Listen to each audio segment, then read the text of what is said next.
You ask Tiger to solve. This deals with linear equations with one unknown.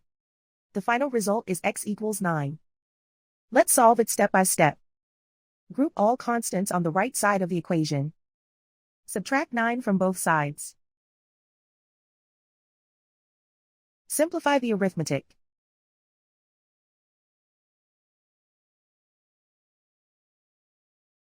Isolate the x. Divide both sides by 9. Simplify the fraction. Find the greatest common factor of the numerator and denominator.